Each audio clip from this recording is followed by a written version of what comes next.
Hi, good morning. Welcome to Business. My name is Darrell Kwao. British Airways pilots are set to embark on a strike next month over pay issues that is expected to cause some disruptions to air travel. Already, passengers are voicing frustration over the cancellation of flights over the weekend.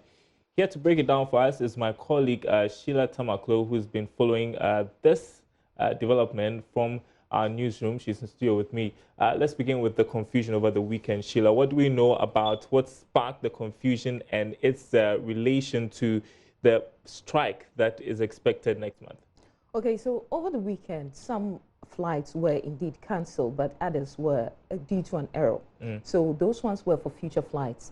Now, what we know is that the social media reacted to it because they were not getting communication from the British Airways group.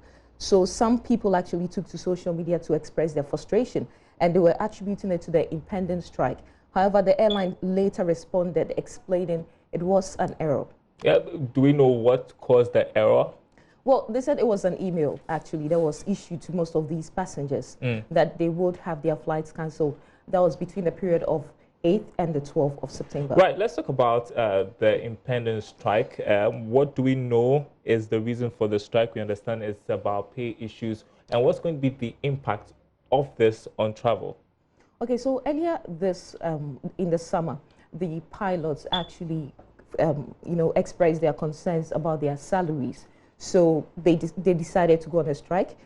The British Airways group tried to negotiate and came up with an 11.5% increment, which they declined. Subsequently, they also took the matter to court, and also they lost at that stage. So the pilots have decided to go ahead with the strike, which will be on the 9th, 10th, and the 27th of September. And let's talk about the impact, because you're wondering, what has this got to do with me, really? It's British Airways. But we have people who travel with that airline from here in Ghana. Yes. So what's going to be the impact on them should this strike go on, and what kind of advice would you give them?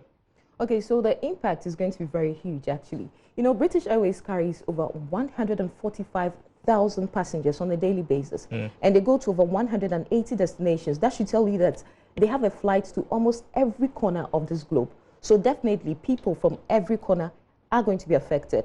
Now, the impact also to the airline is they are likely to lose over 40 million pounds a day that they don't fly. You know, airlines make more when they're in the air. Okay, so for passengers as well, if you have a meeting, you are likely to have some challenges because trying to rebook flights at the last minute can be very difficult. And also, so for those passengers, they have been advised to either contact their airlines or contact their operators to have a refund, to rebook, or probably simply go for another airline. All right, Sheila Tamaklo, thank you very much for that update. We even know of people from here in our company who were affected by the cancellation over the weekend. Let's move on to other stories. The Ghana Export and Import Bank, Exim Bank, has given approval for a total of 1.7 billion cedis as credit facility for investors undertaking the One District, One Factory initiative and some other struggling companies. Managing Director of the bank, Lawrence Ajensam, disclosed that part of the amount has already been disbursed after it went through the necessary processes. More in this report. Ghana Exim Bank has been established to provide financial support to export-led companies in order to grow the country's industrialization agenda. Speaking exclusively to Joy Business, Chief Executive of the bank, Lawrence Ajensam, said the bank has so far supported many struggling companies to revive the operations with the approval of more than 1 billion cedis. Have approved 1.7 billion, but we have disbursed because approvals is different from disbursement because some of the projects are ongoing and are in different phases. So you disburse by tranches or by them meeting certain critical factors that are in the condition precedent for them to draw down or conditions, post conditions after disbursement. So that is what is happening.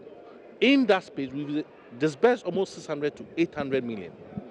He expressed confidence that one of the industries the bank supported in the central region will be commissioning soon. We have almost about 81 companies, and some of them are stimulus existing ones, and some are greenfield companies that we've done, like the Casa de Ropers of this world, the Ekunfi of this world, which is almost about 100% complete.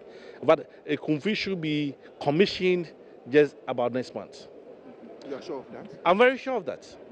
Because the machine has been installed, the trial test has been done, and inshallah, we will demonstrate to Ghanaians it shouldn't go beyond October. He believes the support will go a long way to help Ghana's industries to take advantage of the Continental Free Trade Agreement. Ibn Sabote's report for Joy Business. For business, there's more coming up after this break.